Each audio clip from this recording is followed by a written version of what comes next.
Fala aí pessoal, tudo bem com vocês? Seja bem-vindo ao canal Fez História, aqui quem fala é o professor Ronaldo. E na aula de hoje nós vamos falar um pouquinho sobre a Idade Média. Mas antes de entrarmos no assunto, gostaria de pedir que você, por favor, se inscreva no canal. Nós temos aqui nossas redes, aqui embaixo vocês podem observar, canal Fez História. No Instagram nós temos vários resumos também e vários conteúdo que vocês possam achar interessante. Dá uma seguida lá no Instagram, canal Fez História, tá bom? Iremos encontrar muitos assuntos lá. Então, vamos aqui para o nosso conteúdo que é Alta Idade Média. E no final, se você gostou, se você curtiu, dá uma curtidinha, compartilha com seus colegas essa aula, tá bom? Para continuarmos aprendendo um pouquinho mais sobre história. Com certeza você ama essa disciplina. Eu também tenho muito prazer em falar sobre esses conteúdos aqui. Vamos lá, logo depois da vinheta, falaremos sobre a Alta Idade Média.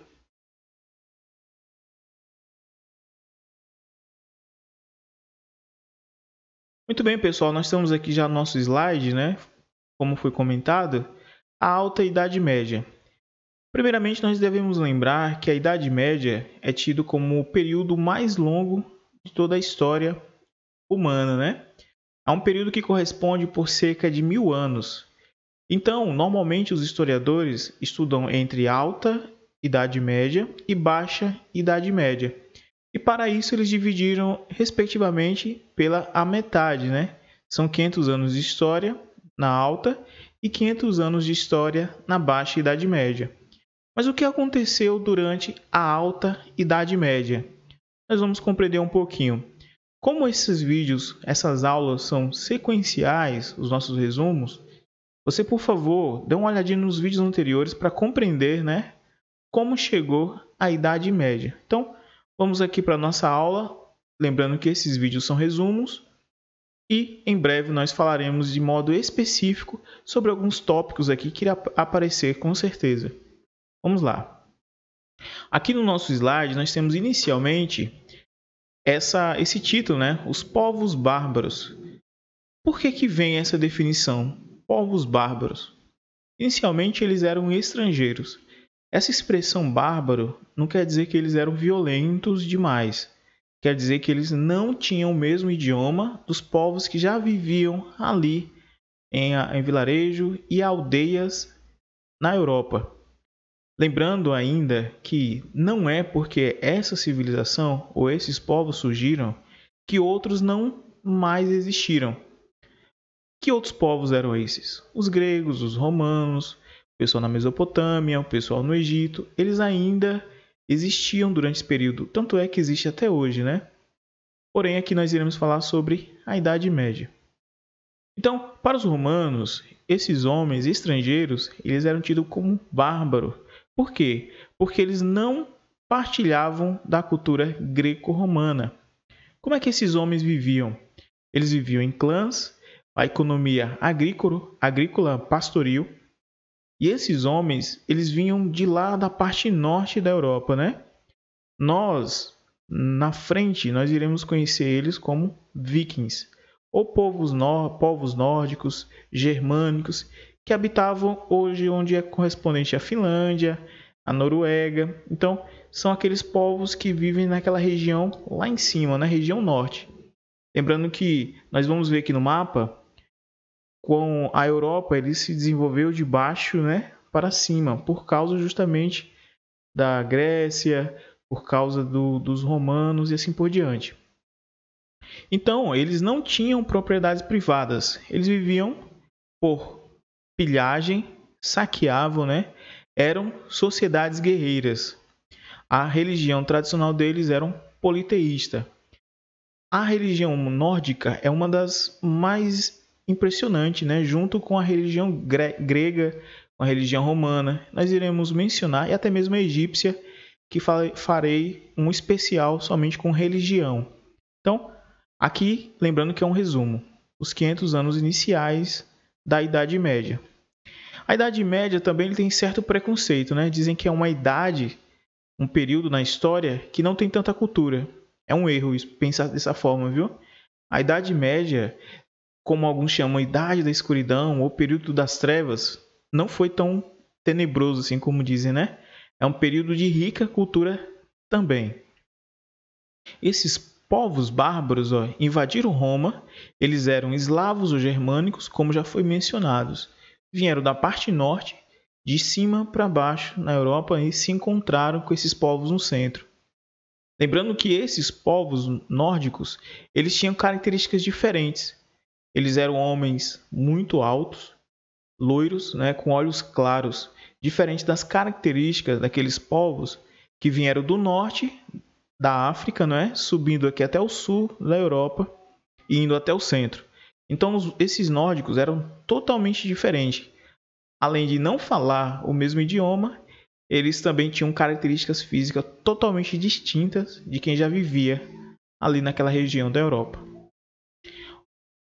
Qual a relação entre os bárbaros e os romanos? Os primeiros contatos entre os bárbaros e os romanos datam da época de Otávio Augusto, século I d.C. Os bárbaros assumiram funções de proteção das fronteiras do império. Daqui a relação que eles tinham, né? Como eles eram guerreiros, eles tinham essa função. No século IV, os bárbaros, ou seja, aqueles nórdicos, tá bom? Se deslocaram em massa para os territórios do Império Romano, de forma pacífica ou com lutas e massacres. Por que eles migraram?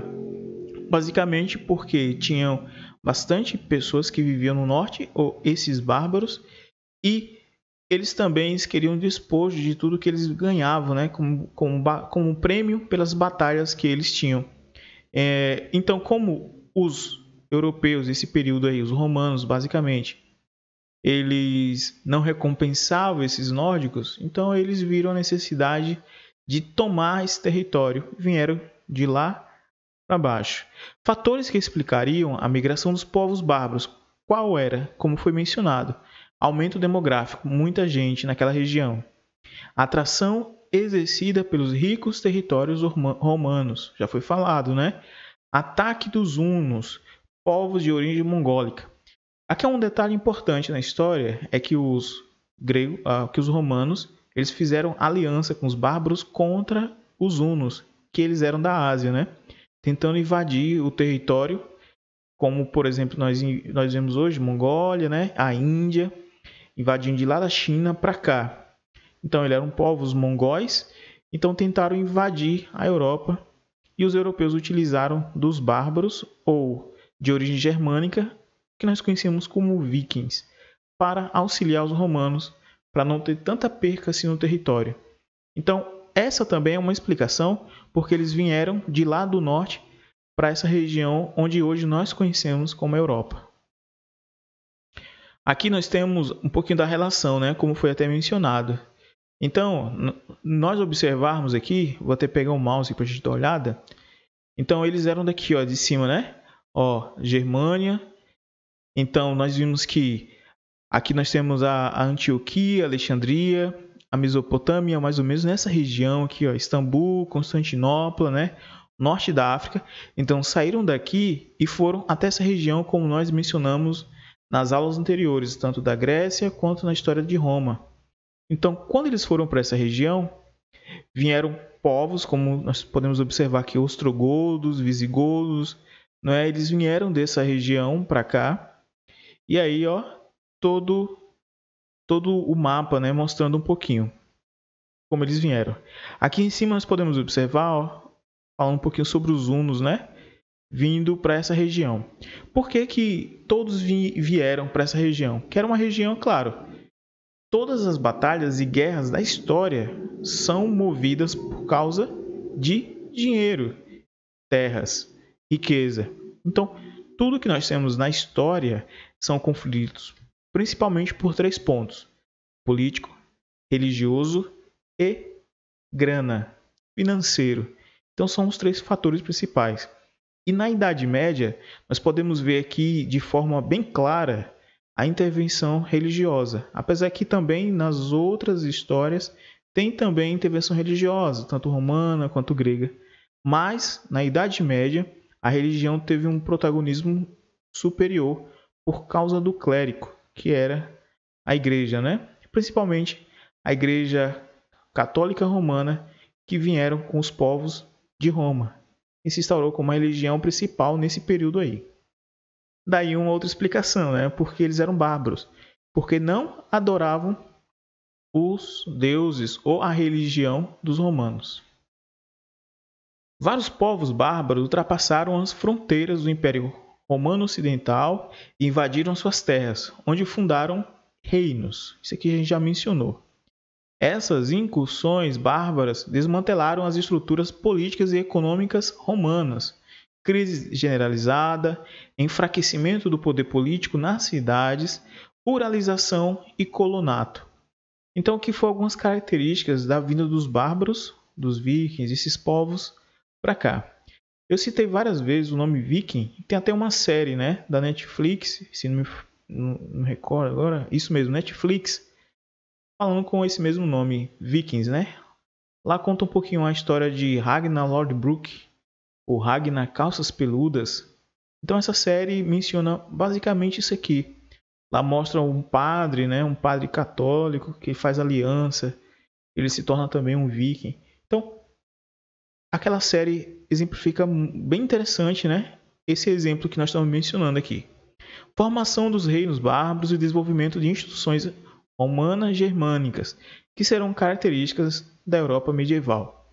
Então nós podemos ver aqui a união entre aqueles povos agrícolas vindo do norte, junto com um pouquinho da cultura, um pouquinho rebuscada, né?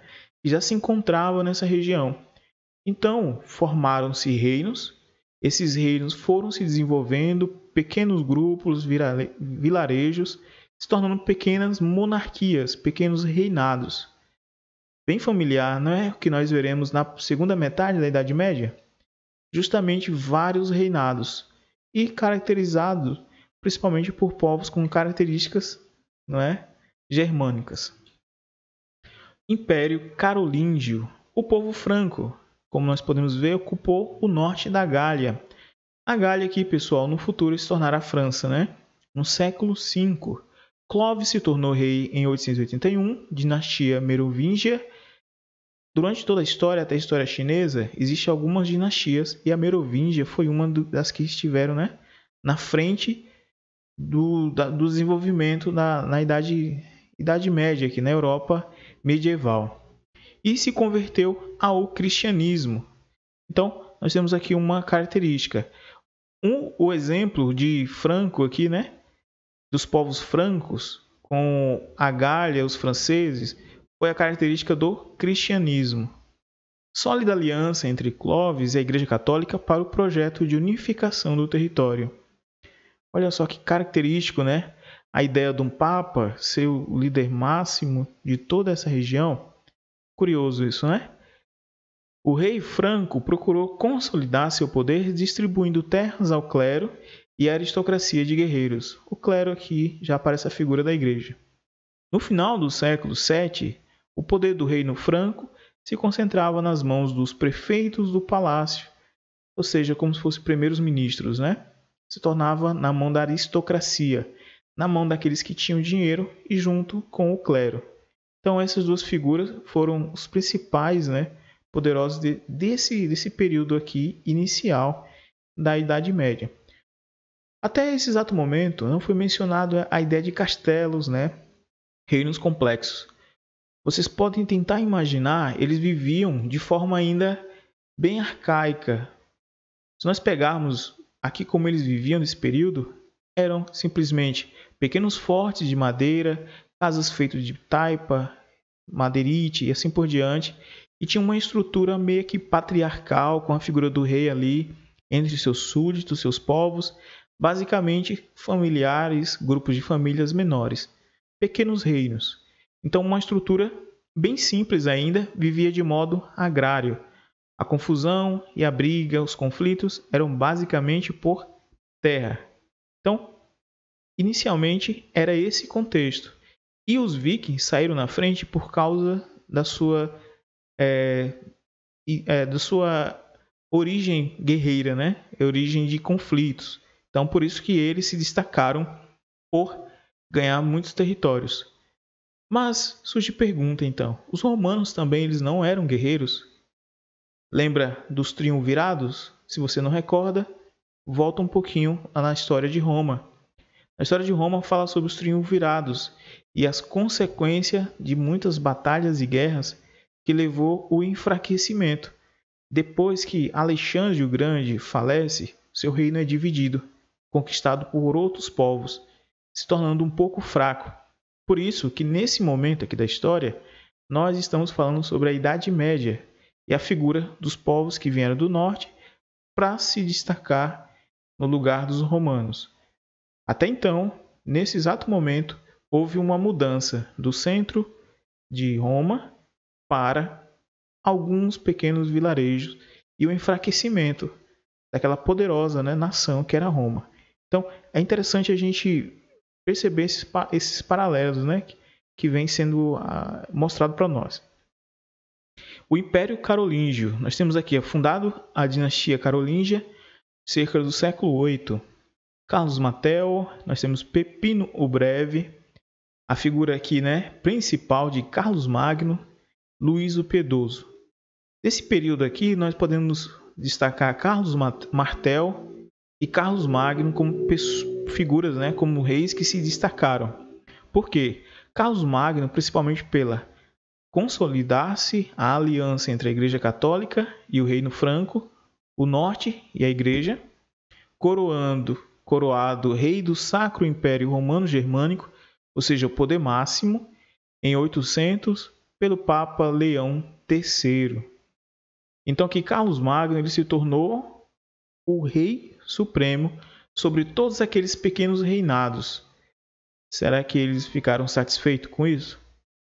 É isso que nós vamos ver aqui logo mais, O governo de Carlos Magno, ou seja, renascimento carolíngio, incentivo à educação dos nobres, criação da escola palatina, estímulo a atividades intelectuais nos mosteiros, monges copistas. Então aqui nós vemos mais a questão de leis sendo criadas, regras. Até o desenho de Pica-Pau ele brinca bastante com a figura. Tem um episódio que mostra essa brincadeirinha aí. Estímulo à produtividade agrícola, as práticas mercantis e a expansão militar. Então, nós temos aqui Carlos Magno como um expoente desse período. Luís o Piedoso fracassa em manter a unidade do Império, que é dividido por seus filhos em 3 partes pelo Tratado de Verdun, 843. Então, nós temos aqui uma sucessão de divisão daquele grande Império Carolíngio, Carlos Magno como a figura principal, começando já a dividir em outros menores. Nova onda de invasão entre o século 9 e 10. Agora nós temos aqui mouros, magiares e vikings. Colapso do poder central na Europa Ocidental. Então aqueles povos germânicos agora se auto-intitulam como vikings, como já foi até mencionado, Mas é basicamente os mesmos povos, os germânicos que vieram daquela região lá em cima, visigodo, ostrogodos, que depois futuramente uma evolução para os famosos vikings. As características são as mesmas e essas invasões ocorrem para a divisão ainda mais a alta Idade Média, os 500 primeiros anos da história da Idade Média, certo? Aqui nós temos o Império Carolíngio, como nós podemos observar, vários pequenos conglomerados, criando um único reinado. Aí nós podemos observar alguns nomes já conhecidos por nós.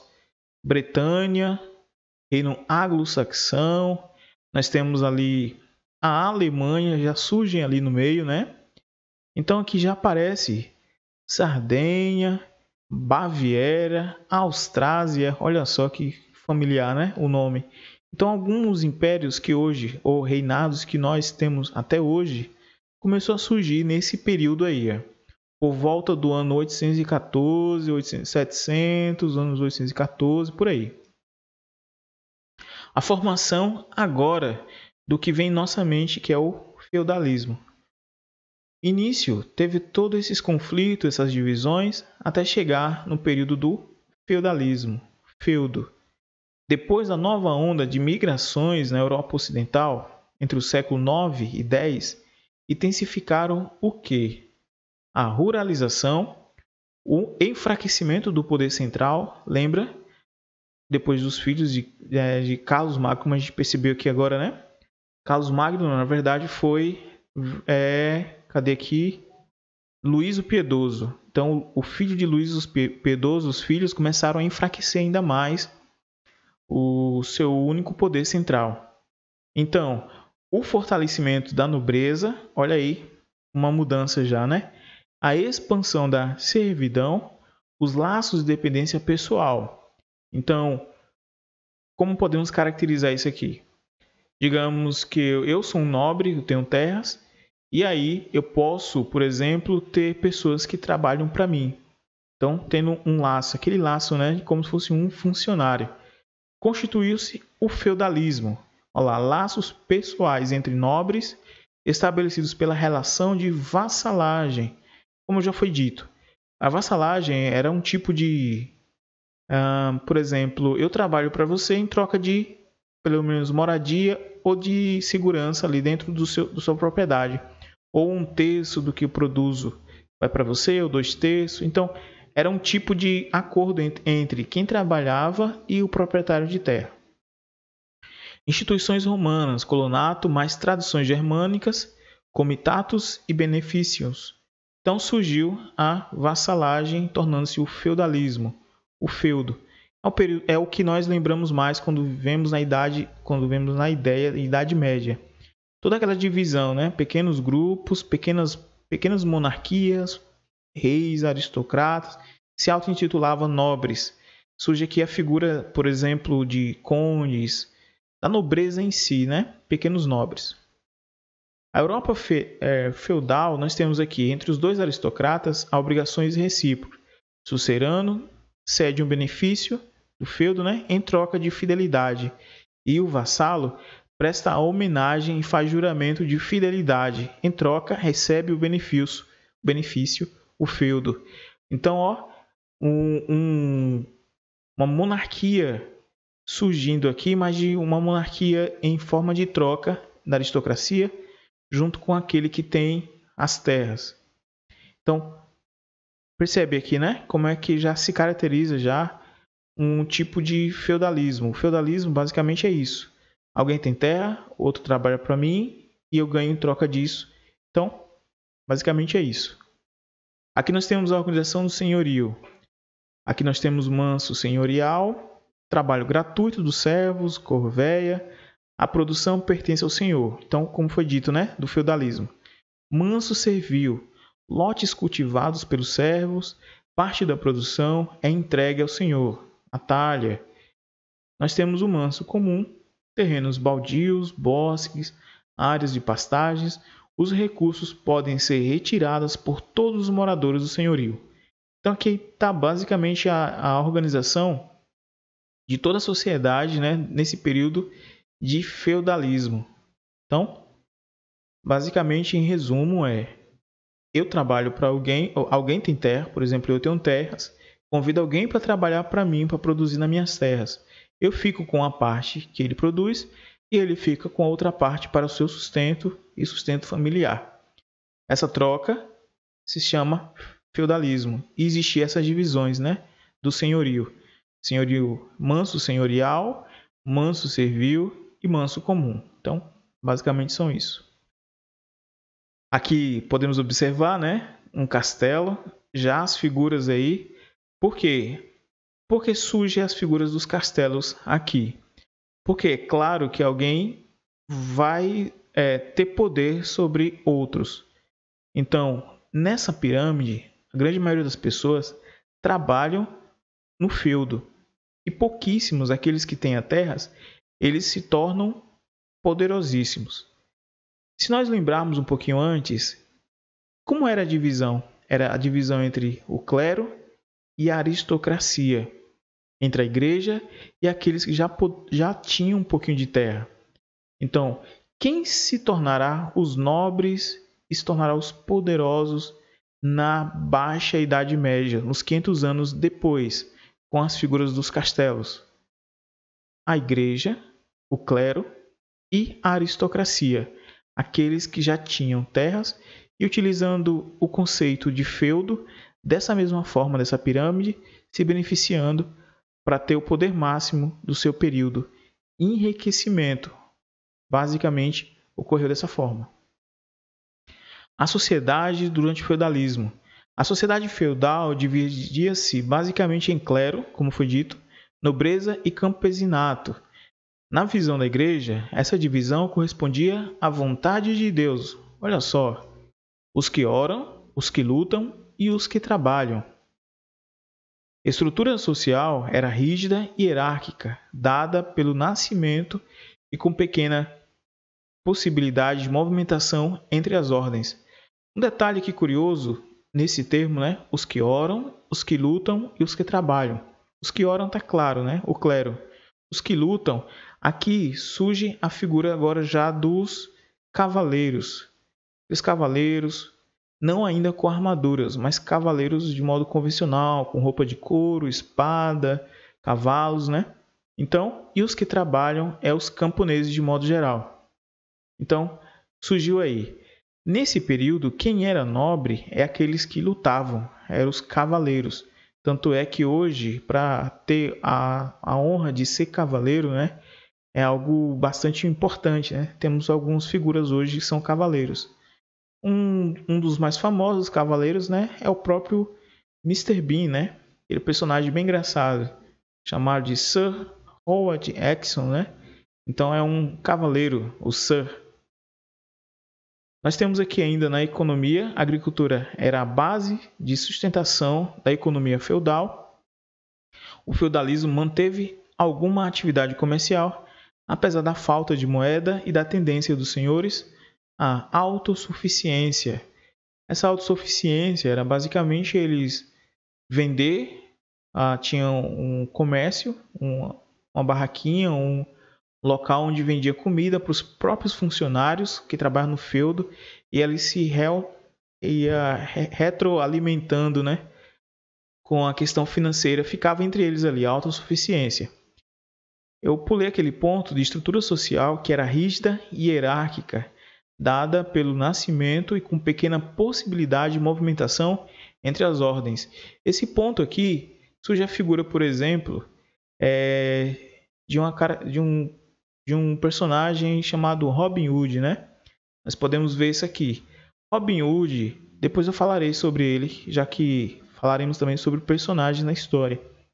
Mas Robin Hood, ele era um nobre, era um homem que tinha terras, era um guerreiro também.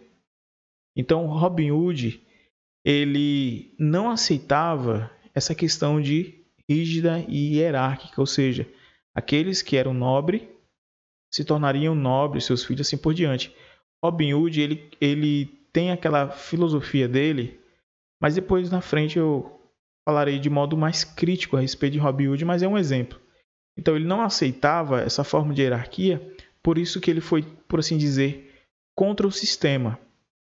Mas surge uma pergunta, depois eu quero que vocês respondam. Será que Robin Hood era um herói ou um vilão? Então, é uma pergunta que se faz, né? Já que ele roubava dos ricos e dava aos pobres. Herói ou vilão? Então, é uma pergunta bem interessante. Sociedade feudal, como é que era? Já mencionamos aqui essa estrutura, né? Nós temos o clero, membros da igreja, responsável pela preservação da fé e dos valores da sociedade cristã. A nobreza era a elite política da sociedade, responsável pela defesa militar do mundo cristão ocidental. Aqui já tem essa divisão, né, entre o Oriente e o Ocidente. No Oriente, lá a figura de Gengis Khan, os mongóis e assim por diante. Sempre tentando conquistar aqui na parte do Ocidente. Lembrando que Gengis Khan e o reino mongol foi um dos maiores da história. Enquanto a gente está contando essa história aqui da Idade Média, lembra-se, né? Não é que a Idade Média começou a existir, sempre vou repetir isso, em todos os meus vídeos, em todas as aulas. Não é porque que a Idade Média, né? Não é que a Idade Média que existe, que os outros reinos e governos deixaram de existir. Então, aqui no Oriente se destaca a figura de Gengis Khan, muito forte nesse período aí. Não só ele, mas também outros reinos mongóis que surgiram depois, né? Átila, Huno e outros mais aí durante esse período. Nós temos a nobreza, já foi dito, camponeses, a maioria da população responsáveis pela produção de alimento, basicamente, e os vilões, trabalhadores livres que vagavam pelos senhorios em busca de trabalho. Esses vilões não eram que eles eram maus, né? É que eles não tinham responsabilidade ou eles viviam de local para local. Não é que eles eram maus não, tá bom? Que o nome sugere isso. Pois bem, em resumo era isso, pessoal. Aqui chegamos ao fim da aula falando sobre a Alta Idade Média. Como começou esse período, né? Durante os 500 anos iniciais da Idade Média. Na próxima aula, ou em outras aulas na frente, nós falaremos sobre a Baixa Idade Média, tá certo? Acompanhe as próximas aulas. Se você gostou, curta, comente e compartilhe. Se quiser dar dicas sobre algum conteúdo, por favor, fique à vontade nos comentários. E deixarei links também para vocês acessarem o nosso site, né? Que falamos sobre não somente esses assuntos, não somente resumos. Nós temos um pouquinho sobre a história do Brasil, a pré-história, sobre muito conteúdo. Tudo que for de história, você vai encontrar lá, tá bom? Além de personagens também que marcaram a história aí. Então fique à vontade, tá certo? Siga o nosso Instagram, temos curiosidades lá postado diariamente. Também o nosso site, se você gostar, se inscreve lá, se inscreve aqui no nosso canal, tá bom? Até mais, tchau, tchau, até a próxima aula, pessoal.